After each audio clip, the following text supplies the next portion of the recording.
Welcome to the Circle Investor Podcast. If this is your first time listening to the show, we talk about all things Central Indiana real estate, business, and beyond. If it's not your first time listening to the show, then welcome back. On today's episode, we talk about you can't collaborate with a team off of a spreadsheet. I definitely agree with you there. We did our early renovation days. We did it all from spreadsheets, and it's just like we just can't do that.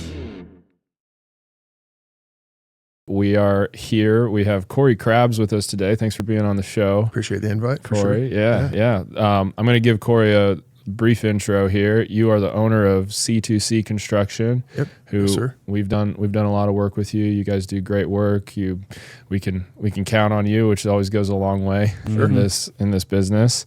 You actually, before your life in construction, you worked in property management for many years. I think you've been all over the country working for a national property management company. So definitely want to hear more about that. But welcome to the podcast. Appreciate it. Yeah. Glad to be here for sure. Yeah, I'm excited to jump into it. You've got a lot of overlapping experience with Ryan and I, and not only that, but like we work together, like Ryan said, we work together weekly. So yeah, exactly. Yeah. I can take it on. The SFR side is where I came from. So I spent 11 and a half years there, started in 2013. Did the foreclosure pro-TAFA leases initially, which was for Fannie and Freddie, kind of post-08 recessions. Did that for a couple years. Then we did what we call the organic ownership, which is, Mrs. Jones owns one or Mrs. Jones and, others own 4 or 5, similar to what you guys do. We call it organic. Yeah, organic is in like, maybe this happened by accident. Or it's like they just, Yeah, that's exactly what it comes down to. It's, somebody had passed away and they inherited a property, or they, got in pretty early on, a neighbor's house from the foreclosure days, whatever the case is. But, so a decade ago, these people had bought these homes for, 50, 60, 70 grand that are now, 3-2 ranches and Fishers for 325, which is insane. Yeah. Just like it's the whole circle is wild to think about. But yes, we needed organic then which they still do the organic side. But then in 2017 was the big shift of focus to your hedge fund investors. So it was we were doing acquisitions, renovations, all the way through the lease up, and then renting it out as well. So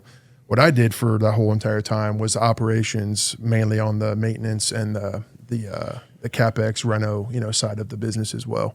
Dabbled in turnovers for several years, but so where everything kind of took a turn for me on the construction piece was I've been working in construction. I grew up farming in northern Indiana. Construction is a passion of mine. But I started to see kind of post 22, rates started going down. I seen a kind of a shift in the clients, right, and what they wanted. It was a bottom line look rather than the bigger picture. Everybody wants, heads and beds. That's really what it comes down to. You need to rent your property out, right? You need to start generating some income. But there's certain ways to not do it, which is cutting corners to shave off OpEx, which is what they wanted to do tenfold. And I get it. It was tough because they were buying heavy. They were buying, 1 week we did, I think, 210 acquisitions for them across the country for one of these clients in like 19 or 2020, something like that. To now it's like impossible to buy. Right. Impossible to buy just in that buy box that they were trying to be in. Correct. Yeah. It was, kind of post 22 was just, we started seeing it at the end of 21, but then, spring and summer 22 was like, hey, we're got a ton of cash, but we're not going to buy anymore. It just doesn't make sense. Which was tough, and that's where we had to kind of change our entire model up. Interesting. But that's where, that was the writing on the wall, for me initially was, again, Indiana, small town guy. I like to look out for my neighbor, look out for the community. That's been kind of my passion my whole life. So now it's like, we need to do whatever we can do to get this heater up and running. It's negative 10 degrees in January, but we just can't afford to replace it, and it's like, those were the conversations I hated to have. Right. They were just trying to, what do you call that? Trying to squeeze, get a drop of water from a dry well, basically. Yeah. Blood from a turnip, whatever, whatever you want to say. And the reality is, who's suffering at that point is the resident, right? And we had to, obviously talk to that resident. Sometimes talk to legal side of things, talk to municipalities, talk to courts because it's like, hey, we're holding their money for X, Y, Z reasons. and times out by 8,000 properties, and it's a challenge, right? When you're talking about other markets, you're talking about everything, involved with that, but it's a lot of friction. A lot of friction. And, it had only gotten worse in my last, 18 to 24 months, in that space. And that's where really started 23, middle of 23 is where I started to decide, hey, I want to possibly get in the construction game. I've been wanting to do it for a while. And I've been helping out, again, like I said, family, friends out, with loose end projects. Yeah. And then, so I decided about 12, 14 months ago that I want to, go head first into this thing in 2025. And that's what I did April 1st this year. Was there ever a question about whether or not you're going to go join a company or start your own? Was it, I want to go do my own thing and build something for myself? You two know firsthand property management's tough, and that's where for me it was like, I have a ton of knowledge in it, but at the same time I have pretty good amount of knowledge in construction as well. And it kind of leads to how this whole thing started up, which is, in those early 2013 to 2017 days of this, organic, and we had maybe 8-9 markets at that time. We had a bunch of companies similar to mine, that are, I kind of call it a handyman plus, type of scenario. And, and that was great. You can call them, you can call the owner, you're in good working order, you get something solved the same day. Right. And then it started becoming an issue in like I said, about 23 or so, where friends and families couldn't find, decent priced, vendors in the Indianapolis market. Yeah. Right. They were just like, hey, I'm getting this bid from Angie's List or from this, that, or another, and it's this contractor's great, communication's great, but should it cost me, $6,000 to replace, my bathtub? And it's like, certainly not, and there's got to be kind of a rub there and a give. And that's where, I kind of got this thing up and running. Had talked about it pretty heavily, obviously with the wife and kind of what that looks like. And we decided that this is probably the next best step for us. And it's been semi-truck going 100 miles per hour down the road ever since, but it's been fun. I can relate to that, jumping in kind of with both feet into entrepreneurship. It can be kind of a lonely thing where, there's, all right, it's just up to me, but it's also, I think it's one of the most exciting things too, to just see what you can build and see if you can make it sustainable. I wanted to ask you, as you were talking about kind of your experience with that transition, in that kind of national property management context, when you saw that shift start to happen, was part of the inspiration to go into the renovation side of things because you saw like, these are the guys who are always going to be needed, right? Like it's like homes always need to be repaired, kept. It doesn't matter if investors are acquiring more or trying to scale their portfolio. It's what we have always needs to be maintained. And I kind of felt this as an agent back when rates started to go up in 2022 and 23.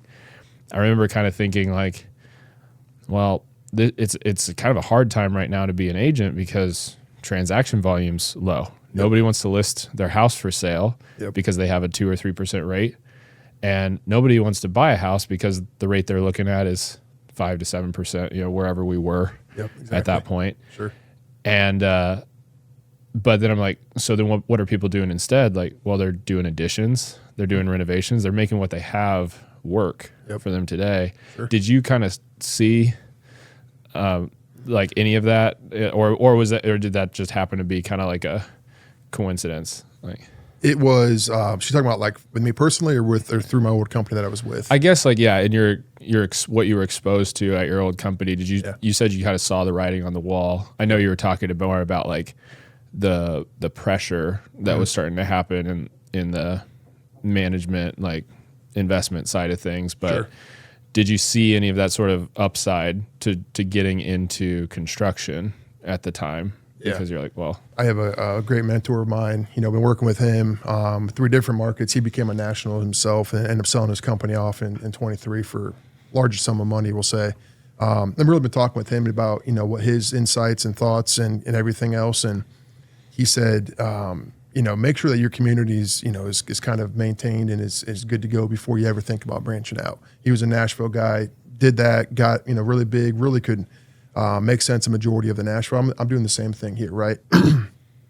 Thinking now I probably won't ever go outside of Central Indiana. That could change in a year or two from now because there is so much work like you're asking, right? My first job was to walk a basement in my last 2 weeks at my old company, right? My neighbors like, hey, can you walk this basement? Give me a kind of rough estimate, looking at doing a HELOC, looking at doing some work here. Older couple, they were going to stay there. And I said, yeah, great. Got through that whole process. I'm in Westfield, and that permit process was the first eye opener for me, right? We got heavily delayed on that basement, right? And it's just because if you've been to Westfield here recently, the entire city's under construction. They're building everything everywhere, right? So it's just part of what it was. Learned a lot on that first project, but since then, it's been all word of mouth. So my main focus is property management of Central Indiana local. I've had a couple opportunities for these national players that have homes here. I have turned them away. I'm just not really wanting to get back involved in the SFR space. There's just a lot of nuances that go into that, we'll say. Yeah. But, working for local management companies like yourselves, like-minded, you want to grow, you want to grow this market up, you want to do it right, is who I work for. I work for a handful of management companies like yourselves, and that's really my bread and butter, but also the retail side, which I call it retail, mom and pop, I want to get my basement done, or I want to at XYZ. We did a siding job, earlier this summer, for a reside of a property. And so we pretty much we'll do like the whole shebang, for you. But going back to what you initially had asked, I did see the writing on the wall. There's a lot of opportunity for potential work here. I wanted to kind of crawl, walk, run, and I've been sprinting the last 2 months. So everybody I've talked to that has like started a contracting or construction business, it's been like, yeah, I'd like to start slow, but immediately there's people yelling at you like, get up and run. Oh, yeah. Yeah, that's just that simple. Like people just want you to, because there's so, like you said, there's so much opportunity, there's so much work that's needed, and so many of the really established like kind of options out there, they've settled into, hey, well, people will pay this, so why don't we just charge this? Yeah, exactly. And so there's plenty of opportunity to come in, under that and provide value. But, I feel like it's almost like you have more demand than it's fulfilling the demand that's the challenge. Yeah. Right? I guess that's a good segue into what are the challenges of running a construction business?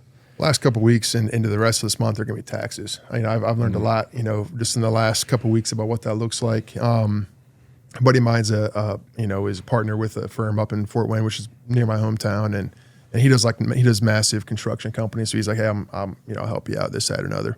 I'm in pretty good working order for the most part. A couple loose ends I got to tie up on my side. But that's been my biggest challenge here. When you say taxes, so as we're coming to the end of the year, you're kind of thinking about, and I'm guessing because this is what I'm thinking about, is like 1099s, right? Correct. Like, yeah, exactly. Getting everything buttoned up, and then be ready for February, March, April. That's really what it comes down to. And he gave me. I said, this was great. It probably would have been better in an email because it was, like that on the text thread, right? Mm-hmm. I'm like, this is just kind of step one. We'll move on to step two, then step three, and then we'll be good to go. Yeah. That's probably my biggest challenge right now. This is such an entrepreneur conversation right now. It's like everybody. I always think it's an irony for like the holidays, the end of the year. It's like there's so much cheer in the air, and everybody's like, I feel like all of my friends who work W-2 jobs, and they're all out there like, I'm taking vacation. I'm just spending time with my family. Like, so, and I'm just sitting here like, I got to make sure that everything is buttoned up in my business, like to close the year out strong. And I got to try. That's where I'm at with it. Yeah. It's like because it's for everyone else, it's like it can be a stress-free time of the year. Yep. And, for an entrepreneur, I feel like it almost never is. If you're a business owner, it's like, this is the most stressful time of the year. Yeah, that's spot on. That's exactly right. So I'm just trying to get all that figured out, and a few guys I've got on on staff and getting that part done, and he's putting me in contact with somebody else, and just taxes. That's what we'll say. Sum it up, nicely. I think it speaks to the value that you bring to the table, though, like not only for us on the property management side, but I'm sure for the rest of your portfolio of clients, like finding a solid contractor that you can rely on day to day, who runs their business well, is a struggle for us and has been. Not only someone who we can call on when we need you, but someone who's willing to work with the systems that we have in place, which you've done a great job. It's refreshing to hear like that you're stressing about this kind of thing, because there's a lot of like punch list and handyman type of contractors that we work with too who struggle with that. I used that fully the last 7 years. My prior employers. I mean, that fully was great. Yeah, I have nothing bad to say about it. So three of the 5 management companies I work for use that folder. So it's clean cut and dry, easy, very easy process. Yeah. When you hear about onboarding as a vendor with a property management company and you get your portal invitation from AppFolio, you're probably just like, yes, this is going to work. That's great. the thing. And the other one, the ones that aren't, it's everything's foreign to me. You know what I mean?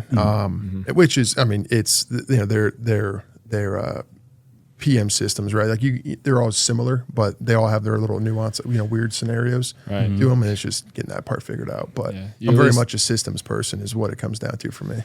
Yeah, you got to have something. I mean, even if it's like some of the other ones like Buildium and Yardi, like there's some other good ones out there. But I think if you're, I mean, I know because I did it we made it probably past 100 units before I switched from everything on a spreadsheet to actually using a PM software. Yeah.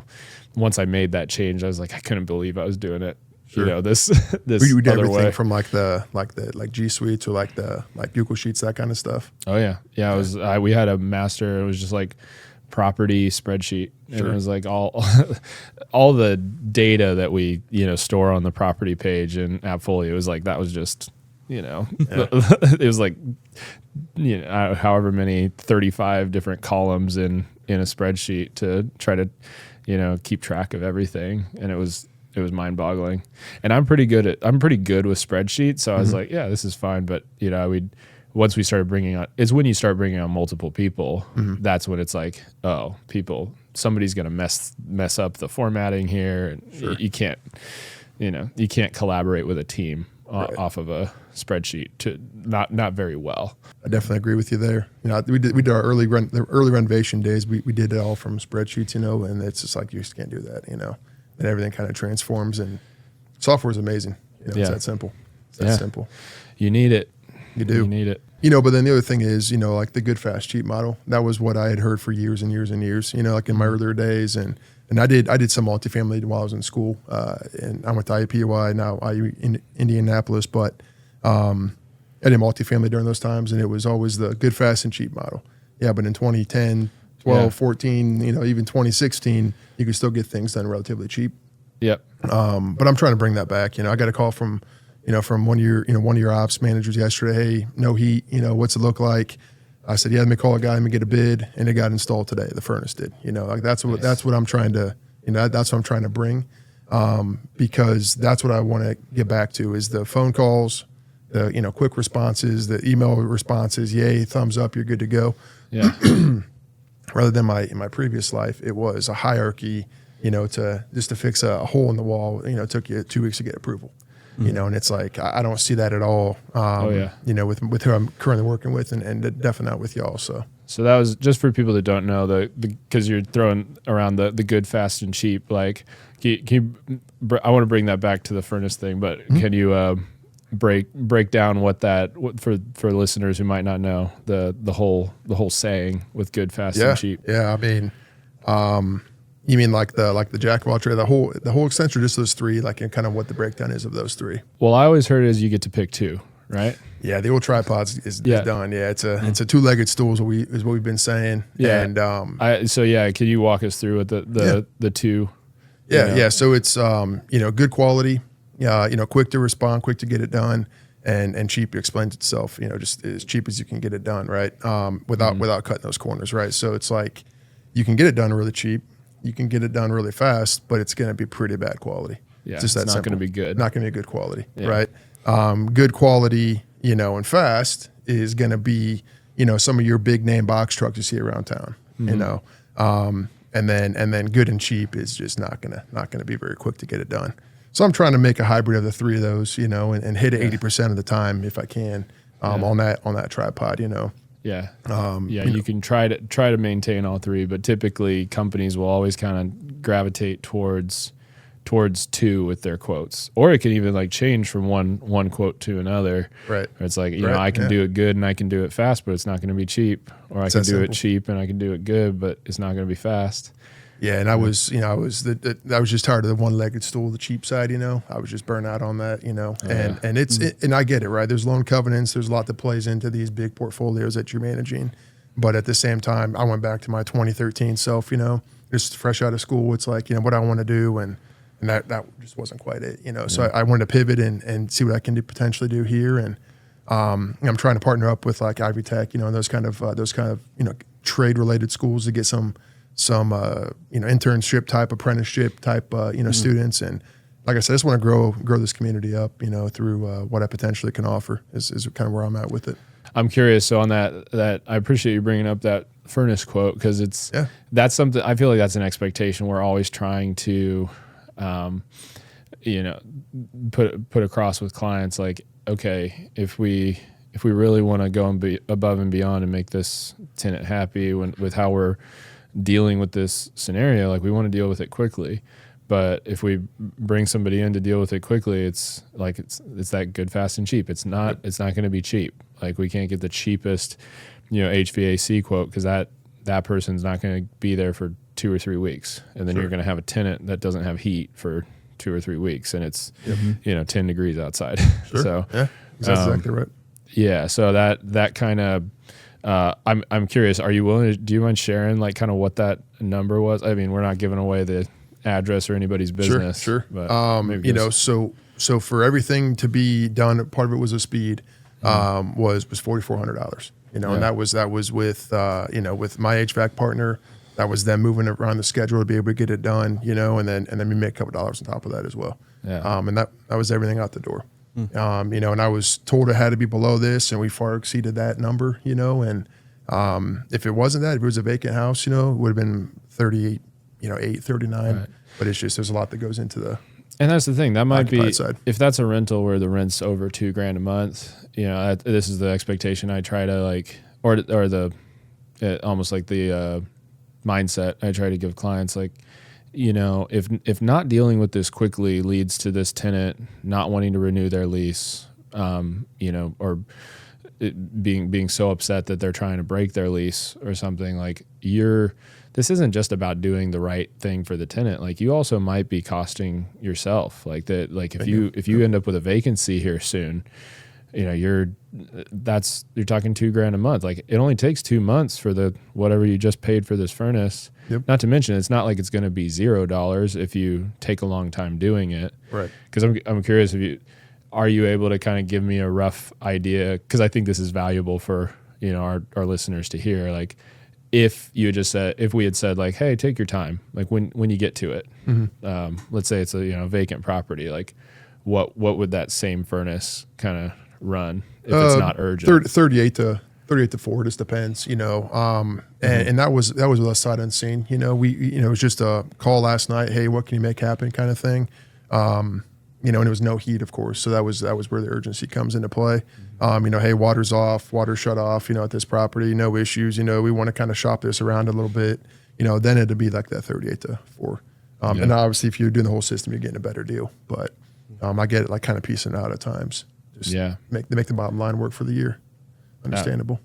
Absolutely. And I'm so interested in the numbers because like that, I think that's a perfect little flashpoint, a perfect example of a microcosm that represents like so much of what happens in property management and with private landlords. Not everybody has the same experience level when it comes to like dealing with this stuff. Mm-hmm. So we're always trying to educate like our clients. And it's like, okay, yeah, you're going to pay $400 to $600 more to get this done quickly. Mm-hmm. But like I said, with that opportunity cost, like how much opportunity costs are you possibly eating if you end up with a vacancy for taking a long time because we told a contractor to, or we went out and we shopped multiple quotes to just try to, save you $100 or $200 instead of working with somebody like you who's already a dedicated contractor. We know you're giving us a fair price, and you're going to get it handled in 24 hours. Like that's the subs that I use. I'm trying to get to the point where I want to get a plumber next year. I've done the numbers and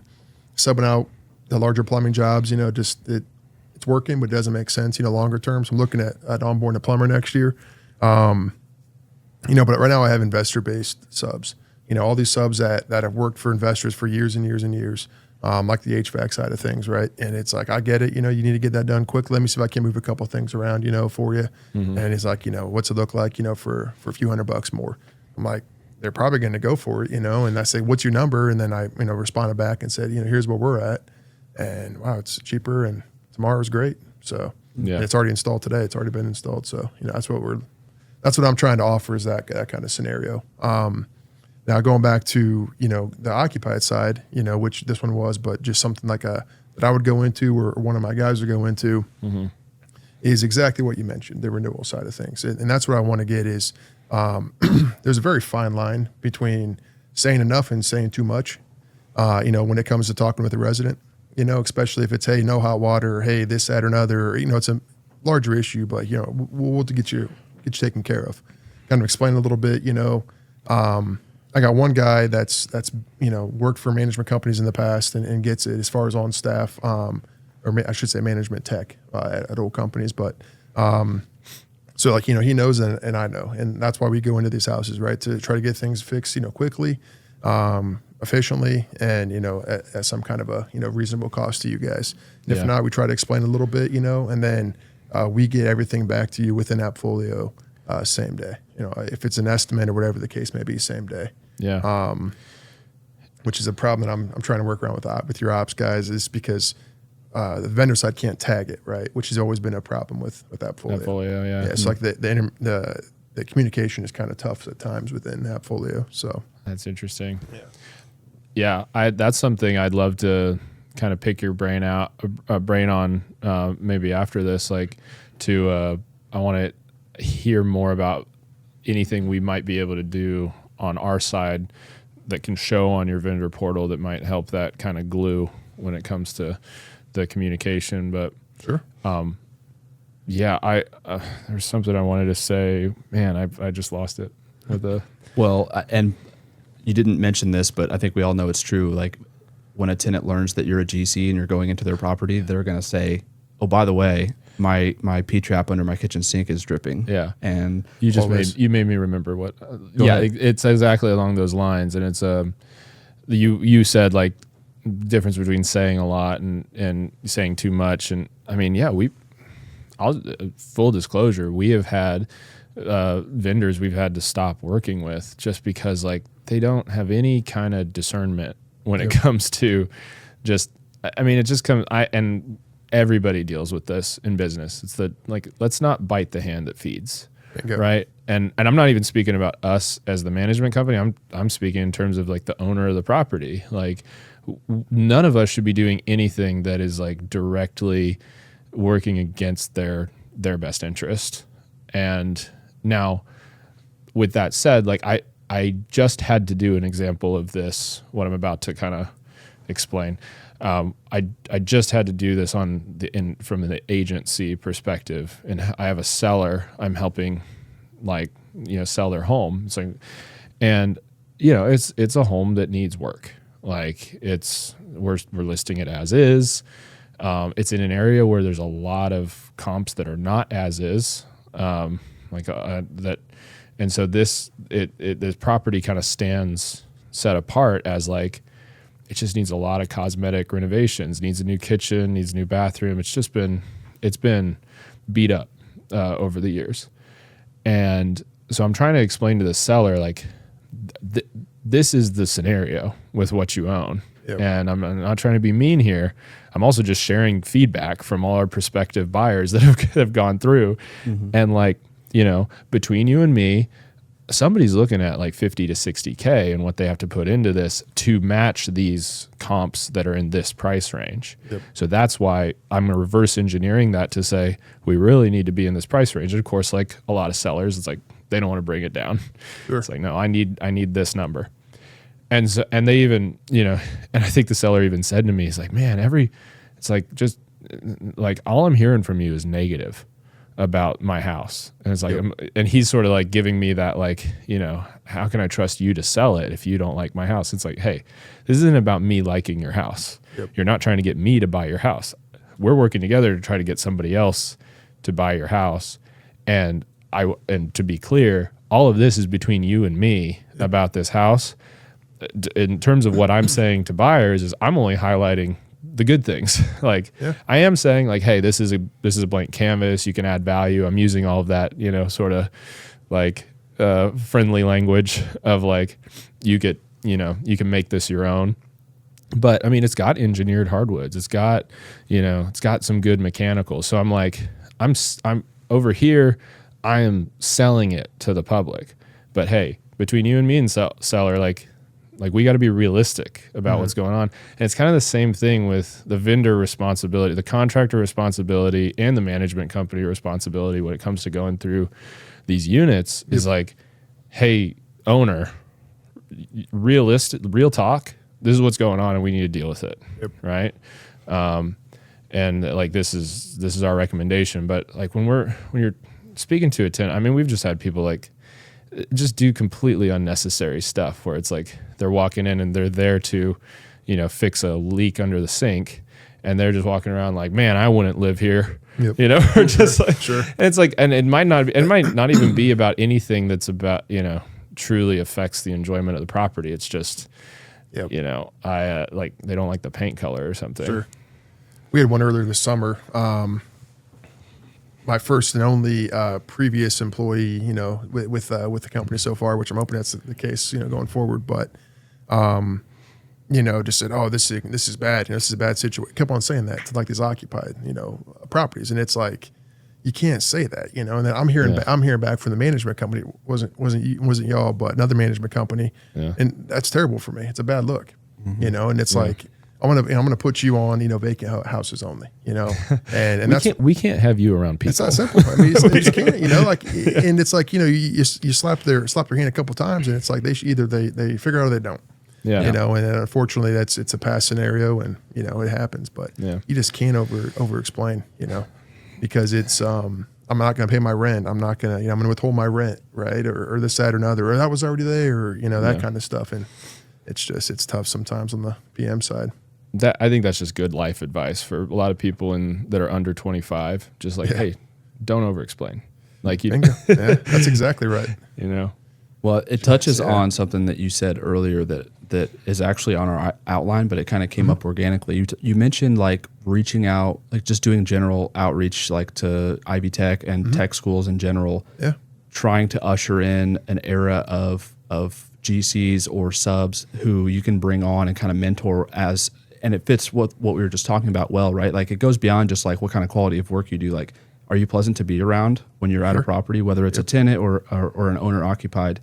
So I'd love to hear about like your experience with like young tradesmen, hiring people who are well established in the community, and just like what you plan on doing in the future. A lot going on. Yeah, we'll explain that. We'll break it down. So it's you know, you say young tradesmen. There really aren't many. That's the issue. That's really what it comes down to is, you know, I was first in my family to go to school, you know, and it was like all contractors, farmers. That was just kind of, you know, who my family is, right? And it's like, there's a lot of money to be made. You don't want to be $50,000, whatever the amount was at the time, you know, in debt after you graduate, you know, the spiel that you hear. But then you flip side of it to, you know, current day school systems, not saying anything bad about it, but it's, you know, they kind of pump the college, you know, route. And it's like, there's so many opportunity in trades, you know, whether that's going to be union, non-union, you know, you want to get into plumbing, HVAC, or residential or welding, whatever you want to get into, there's a lot of opportunity. I can't speak much of the fabrication, you know, union side or welding, you know, or anything of that nature. But I can talk about the HVAC, plumbing, electrical, and everything else. My dad's 35 years journeyman plumber, you know, and that's the scenario. It's like, he's about done. He literally is about to retire, move down here and retire around family and grandkids and everything else. Yeah. And that's the same story with numerous of his coworkers. Yeah. And it's like these companies up in Fort Wayne, his company has offered crazy onboarding, paying for your entire plumbing school, paying for the apprenticeship, everything else, because they don't have another leg to stand on. Yeah. And that's where I want to get involved with it more. It's like the Ivy Tech route is project management, right? That's where a lot of construction avenue is. It's not getting your actual hands dirty, right? And I was I say a desk jockey, right? For the last 12 years, I was just behind the keyboard for 60 hours a week. And I couldn't wait to get back out in the field. Well, I'm 34 and not getting any younger. So about year one, it's going to be about done for me on the swinging of hammers for the most part, right? Mm-hmm. But it's like I got to hire guys. I got to get guys to backfill what I'm doing now. And the only way of doing that is to go out and find these guys. Well, the only way I can find them is word of mouth from who I know or from guys I already have on staff. Which I've got an uncle and a nephew, or I've got basically uncle and nephew scenario on staff right now, which is great. But I would never have known his nephew if I didn't if I didn't have him on board. It probably helps just from a management perspective, like that relationship between them to, that great. nephew might have been hard, like a hard burden for you to be like, hey, let me get you fully up to speed. But it's like, hey, watch your uncle and listen to him. That can. They work great together. Yeah. I mean, literally, they work great together. Yep. And they're turnover guys, right? And it's like it's great, and it works for us, it works for them, it works for everybody involved. Yeah. But the future for me, going back to the last kind of part, is obviously I want to grow this thing up. I want to have events like you guys are holding, for construction guys, for young guys to network together, things like that, right?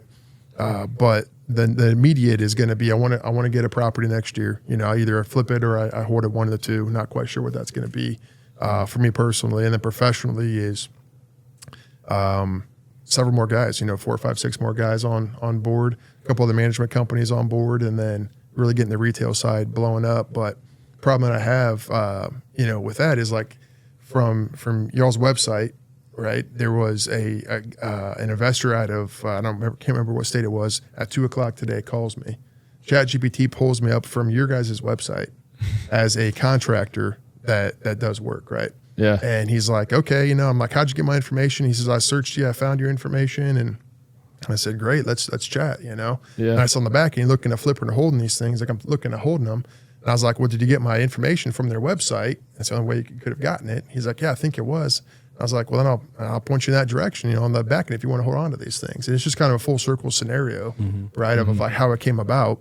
But I'm getting those calls all the time, from the meetups that y'all are doing or from online or whatever the case is, to the point where I'm honestly a little bit hesitant to even get before this, we were talking about social media websites, things like that, because I feel like it's going to go from a 6 to a 10 pretty quickly. Yeah. Which is a little bit of a worry for me, but we'll get there.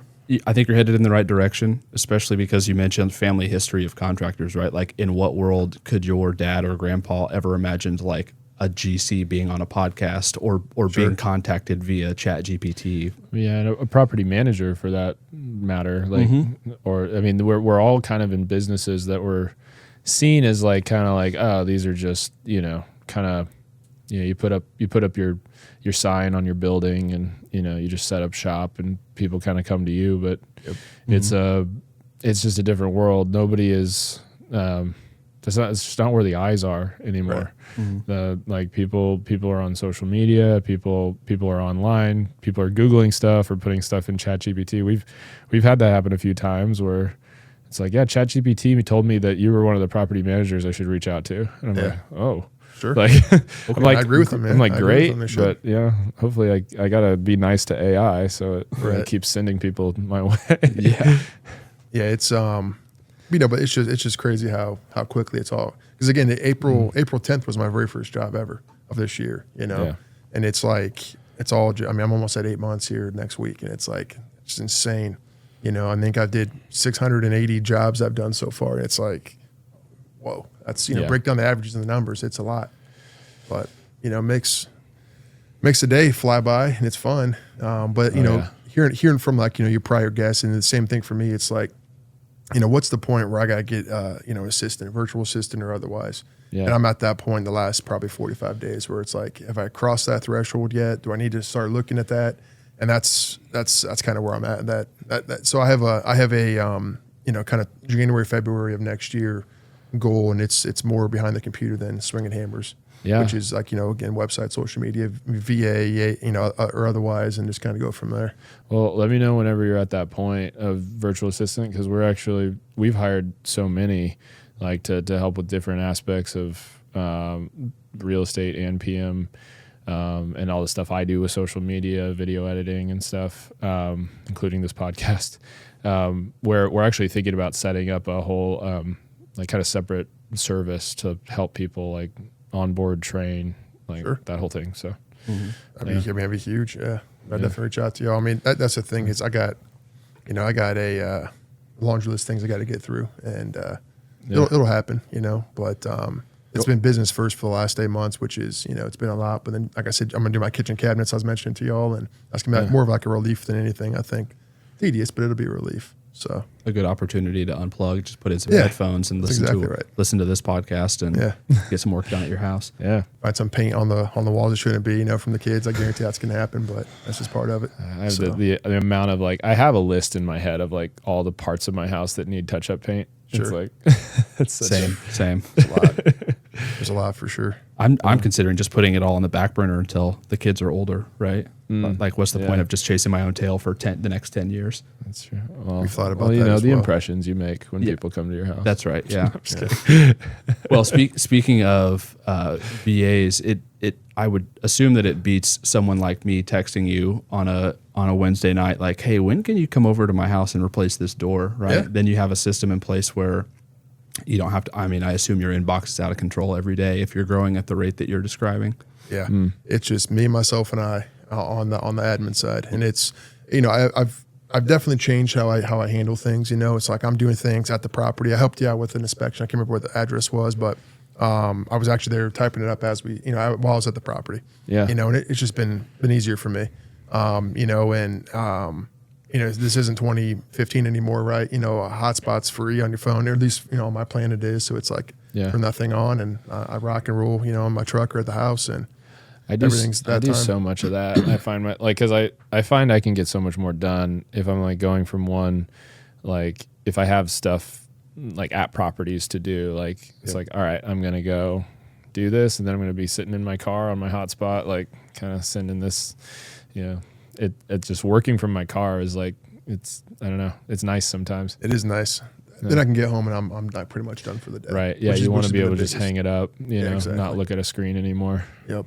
Yeah. I mean, that door, we talked about that 3 months ago, and then again at the meetup, and you're like, hey, here's the photos I finally, it's just how it goes. Yeah. It's just how it goes, because again, it's, your, podcast and business first, and the same with me. And it's like your own personal projects go on the back burner, and that's just how it is. But we're connected next week. We'll get it done next week. For sure. Yeah. For the record, for the listeners and for everyone in the room, I left the ball in my court, like, to speak to your reputation. Like I said, I'll reach out to you when I'm ready to do it. Sure. So when I brought it up at the meetup, Corey was like, oh yeah, man, I'm sorry, I've been meaning to reach out. Like, no, I kept that on my end. So you didn't feel any pressure to get back to me. You clarifying that. Yeah. We'll knock it out though. Yeah. No big deal. For sure. I always think it's interesting to hear about stuff that was kind of happening in real estate even before I got licensed. Mm-hmm. I think that's just valuable for people that are thinking about getting into the market to actually look back, 10, 20 years, because there's so much you can learn from how far the market's come since then. Mm-hmm. And that's the best predictor of the future is what's happened, in the past. Right. You were talking about kind of the, I think you said FHA, it was stuff like the kind of post 2008. The foreclosure leases. Foreclosure leases, yeah. Pro TAFA.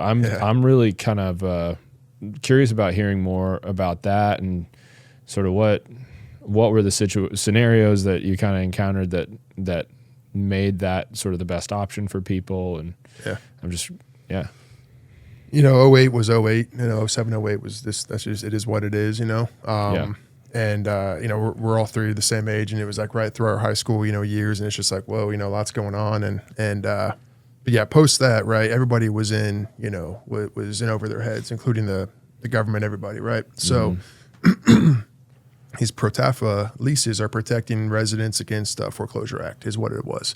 And it was, I had bought 15, 20 houses. You had David on here, and I listened to that podcast, and he said, we were just basically a breath on a mirror. You were getting a mortgage. Mm-hmm. Yeah. If you had 6-figure income back then, you could get 8, 10, 12 houses pretty quickly. This is post 2008, or this was pre. This was pre. This was like during the time, right? And people were having 10, 15, 20 rentals when they shouldn't have been. Property managers really wasn't even a thing back then, right? It was like, I'm renting it from my uncle's best friend down the road, and that was kind of how it was, And your uncle's best friend was just, in there with both feet and had no idea. Yeah, exactly right. Yeah. And it was, it was the Wild West of what now is kind of PM, and it was everybody's kind of spitballing. Well, then it was like, okay, so what do you do with all the residents, right? You have millions of residents in these houses that are now going to be foreclosed on. Mm-hmm. And it's like, how do we go about doing that? So then they created in 2010, it was going to be a 5-year plan, was this pro-TAFA lease agreement, which is like, we now are taking responsibility back of this mortgage, right? We've already dealt with the owner on the backside, right? Owner's got, not going to hit you with a full foreclosure, full bankruptcy route. We're going to help them out a little bit, which was on the owner's side. Well, then it's like the tenant's still here. Well, now Fannie Mae is now, and Freddie Mac are now the owners of this property again. So then they were just leasing these back to these residents for 3, 6, 9, 12 months, depends on the hardship that they had, for free during that time. So then what I did early on was we managed those leases, hundreds of leases across 4 different states at the time, for Fannie and for Freddie. Wait, so the resident so the reason was you had these like properties that were functioning as rentals. Yep. That the tenants would have been displaced because the owner got foreclosed on. Yep. You had essentially the government would step in, foreclose on the owner, but then the tenant would just be allowed to stay kind of for free, or they didn't have to pay. They just didn't have to pay rent. Correct. Yeah. And it was basically just to protect the residents. Like, hey, life's hard. You have X amount of months to save up money. You're not paying any kind of rent. Yeah. So you can ultimately save up 8, 10, 12 grand during this time. For your next move in life. And then that was it. And then at the same time on the back end, it'd be a full security deposit, no questions asked, cut. And that was that. In an effort to help the housing market rebound, right? Correct. Those people were able to save up for a year and then buy a house at the end of that. Yeah, that's very interesting. And at the same time, they would package up all these deals and sell them off to, banks and sell them off to investors. And that's where, your big players back in 2012, 13, 14, not to drop any names, but like the SFR bigs, they were buying up those properties and those packages back then. Right. And that's where they now have, 6-figure homes, 125, 150. That's where it all started. That's where it all started. Exactly. These massive portfolios of SFR. Which was crazy. To have not been 14 when that was happening. That's exactly what I was thinking as we were talking about this. Like, man, if only I wasn't in high school when all this was happening. Yeah. But I just think that's really, it's fascinating insight that not everybody has. Because, when you're kind of boots on the ground, like helping kind of fulfill the backside of these pro-TAFA leases. Right. That's because, I'm kind of like, I've said it a couple times, numbers, economics. I'm like, these are the forces that affect what we do, whether we know it or not, right. In our businesses. And I'm kind of that one is an interesting one because I wonder how much of that the logic in it was like, okay, we're trying to prevent people from getting displaced, and how much of it was also like, hey, we've got a glut of inventory hitting the market, and we need to create some buyers. Bingo. Because I think that's it was the latter part of that. It's the latter, yeah. Because you're saying, hey, go ahead, and save up, and then because we're going to need you. Uncle Sam needs you to buy a house. Right. Yeah. And the thing is, it's not like Uncle Sam needs you to buy one house. They need you to buy, these 15 zip codes, across central Indiana. Like we need you to buy up, 3,000 doors right now. Yeah. And that's kind of how it was approached and packaged up at that time. And I'm assuming some of them went off on a one by one, but very few of them did. Yeah. The transactions were pretty massive because these portfolios they were holding on to were hundreds of thousands of homes across the country. It happened in obviously all 50 states and every metro. So kind of crazy. Wow. I mean, these houses were, some of them were great, some of them were in disrepair and everything in between. Yeah. You know, so we did the management, the maintenance, that kind of thing during that time. But yeah, that went away, and it is what it is now. Thing of the past. Yeah. Yep. Yeah. It's so interesting. Yeah. Everything comes like in full circle, right? It's like, you know, the crypto thing was big. You know, if we were at our younger age, you know, we invested into that, we'd be really wealthy now. But the investment property side is always going to be there. And that's why I want to get into it for myself. You know, it's like rates are at, I think I read it like 5.98 this morning, and it's like, you know, it's not threes like we all had, but it's about the best you're going to get. So you might as well start doing something now about it. Right. That's my approach to it, at least. I always say it. The price is the price. The rate is the rate. Yeah. Buy what you can afford today because it's real estate.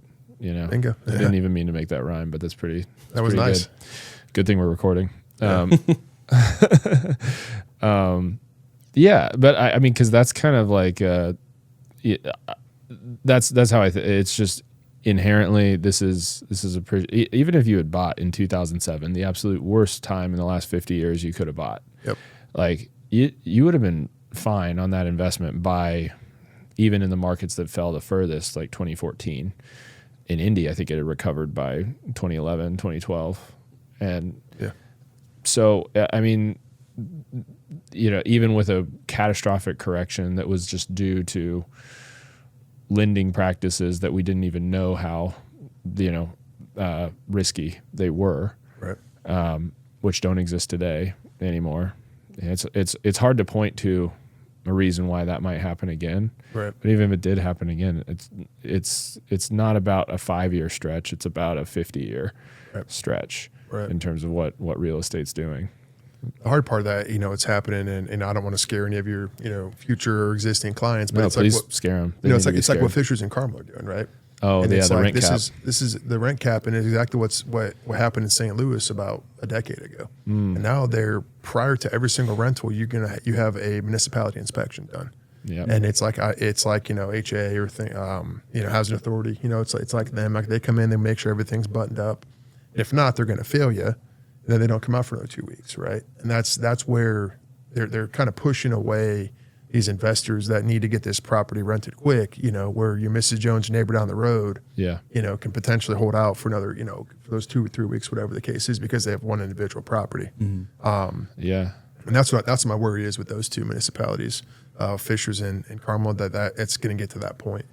You know, rent cap, and then it's going to be like rental registrations, and then it's going to be renter registrations, which is what St. Louis does. You know, person that signs you a lease, they bring your lease into there, and they pay $50 for a rental certification to be able to rent that house. And then every year it's a renewal that they have to pay, and so do you as not you guys, but the property owner in that. You're just creating all death by 1,000 cuts with these like little admin fees. Yeah. But that's where, you know, that's where they want to keep it kind of local, you know, these local investors. And that's really it. You know, these big players times 100 homes, it really starts to cut into it. Or they have, if you don't live within 50 miles of the radius of your zip code of your house. So the one in St. Louis is a really tough market in general. And that's the entire city of St. Louis? It's pockets, you know, but like the northwest corner, which is a really nice area. That pocket's it's hit pretty hard. Okay. That's where a lot of properties were at that we managed. But yeah. I mean, I think it's fascinating because on the one hand, I can kind of understand trying to keep the national like big hedge fund investors out, you know, and it's like, I don't care if the investor's necessarily local, but I want them to, you know, to have some sort of connection to the address in just terms of like, you know, they have a small enough portfolio to know like, hey, this is real. This is a real property with a real person living in it that I'm buying. Because once it starts to become, you know, just too divorced from that, like that's just when really sad stuff starts to happen, and you know, it just becomes something where I feel like the only person winning is that, you know, that capitalist on Wall Street, right? And so you know, we're not in a position where we're not necessarily, you know, turning away that business. They've got other property management firms they can work with, but so we work with a lot of these like mom and pop investors, and Yeah, I kind of think of it from like an economic standpoint, what Carmel and Fishers are doing. We're like, we've talked about that on here. Just, I don't know how positively that necessarily affects the market to say, hey, we only want a certain amount of rentals. Because at that point, like you're not just pushing out your national players. Like you're starting to infringe on people's freedom to do what they want with their property, individuals. Yep, exactly right. And that's, I don't necessarily agree with that. Yeah. So. I think there's gonna be a flood of listings in the next couple of years, both those two. From these massive players is my thought on it. The non-owner occupied tax is a big one already. Just these scenarios are going to hit them, and they're just going to say it's just too much. Yeah. That's my thought on it. I think you hit the nail on the head, because I think we've also talked about this a little bit on the podcast, but the same thing happened in my neighborhood recently. Like we passed a rental cap where like the number of rentals that exist right now is the highest it can be. And those who own those properties, I don't think there's any large investment firms. I think it's just people who built and then eventually moved on but kept their old house. Just maybe a little bit of a short-sighted decision, because, just as an example, my wife and I considered someday keeping this house but moving on, and now we can't do it. So, yeah. Well, that's why it's so many of the HOAs that are doing that, because yours is not the only one. There's a lot around, like almost any home.